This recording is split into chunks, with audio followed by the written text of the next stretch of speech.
En fait, le message que va passer l'Europe avec ce nouveau programme est que tout le monde peut partir avec Erasmus+, même celles et ceux qui pensent que le programme n'est pas fait pour eux ou ne les concerne pas. Alors, nous travaillons tous les deux à l'agence Erasmus+ France Éducation Formation, qui est donc l'organisme public situé à Bordeaux et qui est en charge la gestion du programme européen Erasmus+, donc pour la France. Et nous occupons, Sylvain et moi, plus particulièrement en fait, du développement des projets des établissements de formation professionnelle dont font partie les maisons familiales rurales. Alors, bonne question. Pour ma part, j'ai eu la chance de partir quand j'avais 22 ans, une année en Espagne dans le cadre de mes études universitaires. Bon, ça, ce serait difficile à résumer en quelques mots, mais voilà, ça a été une année formidable, riche de rencontres et de découvertes. Et c'est probablement l'une des meilleures années de ma vie. Alors pour ma part, je n'ai pas eu la chance de partir. Mon établissement ne faisait pas d'Erasmus à l'époque, ou en tout cas, je n'étais pas au courant. Mais je pense que vraiment, j'aurais adoré pouvoir le faire. Comme l'a dit Sylvain, c'est une super expérience à vivre. Mais sachez que ce programme emblématique de l'Europe va encore prendre de l'ampleur grâce à l'augmentation de 80% de son budget pour les 7 prochaines années, donc entre 2021 et 2027. Ce qui permettra de financer davantage de projets et donc de financer davantage de mobilité, notamment pour les jeunes en formation professionnelle. Ce nouveau programme 2021-2027 se veut plus respectueux de l'environnement, plus inclusif et aussi davantage tourné vers les opportunités offertes par les nouvelles technologies.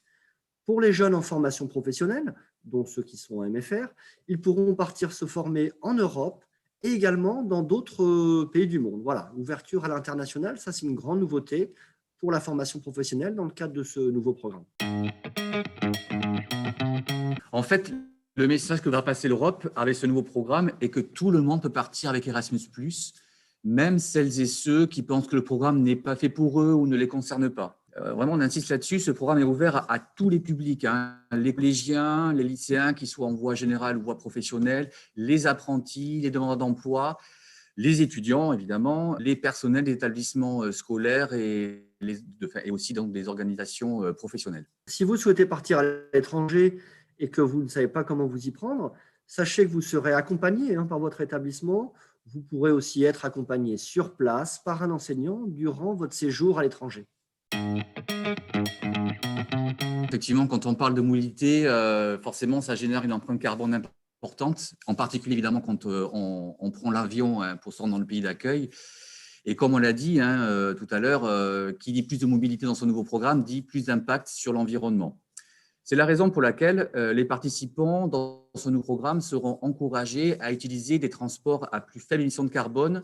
Alors évidemment, quand cela sera possible, on pense notamment aux mobilités transfrontalières. Alors, ça sera par exemple l'utilisation du train ou du bus. Et ce qui est intéressant, c'est que le programme prévoit une aide financière supplémentaire quand ce type de transport sera utilisé. Et de façon générale, il y aura une incitation forte à prendre en compte notre impact environnemental et traiter donc cette question, cette thématique dans les futurs projets Erasmus+, notamment dans les projets de coopération.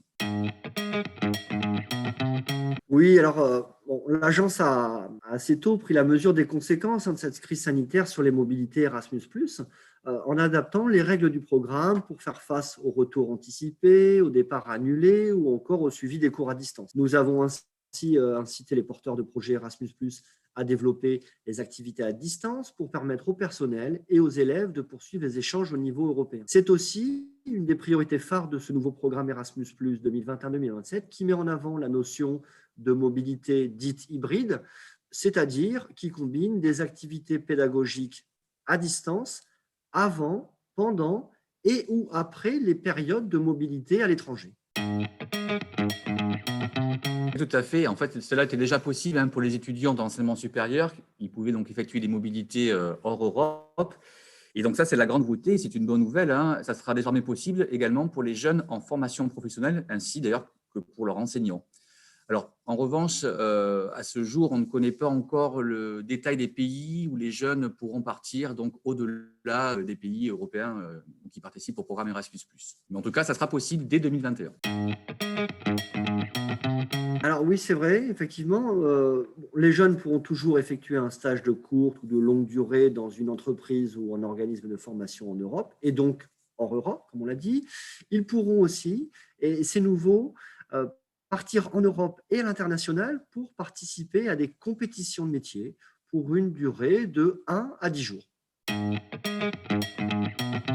Le réseau des MFR est historiquement très actif dans le programme et perçoit depuis longtemps tout l'intérêt des mobilités européennes pour les jeunes qui forment, également pour les personnels qui y travaillent.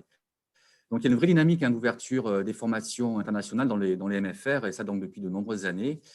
Le nombre de jeunes en MFR qui partent avec Erasmus+ augmente chaque année, et c'est donc une très bonne nouvelle. Et au-delà des MFR, c'est tout le réseau des établissements de formation professionnelle agricole qui est très actif dans le programme. Par exemple, un petit chiffre, plus du quart des mobilités Erasmus+, au secteur de la formation professionnelle, concerne des établissements agricoles. Donc, c'est quand même très important. Autre exemple, je dirais, le nombre de mobilités de l'enseignement agricole a plus que doublé entre 2014 et 2019. Donc, une place très importante dans le programme Erasmus+, pour le réseau des MFR. Alors, c'est vrai que la période est compliquée, surtout pour les jeunes avec cette pandémie. Bon, les possibilités pour partir à l'étranger sont assez limitées en ce moment, mais on espère tous que ça redémarrera le plus vite possible. Et dès que ce sera à nouveau possible, si votre MFR vous propose des séjours à l'étranger, n'hésitez pas à vous saisir de cette opportunité.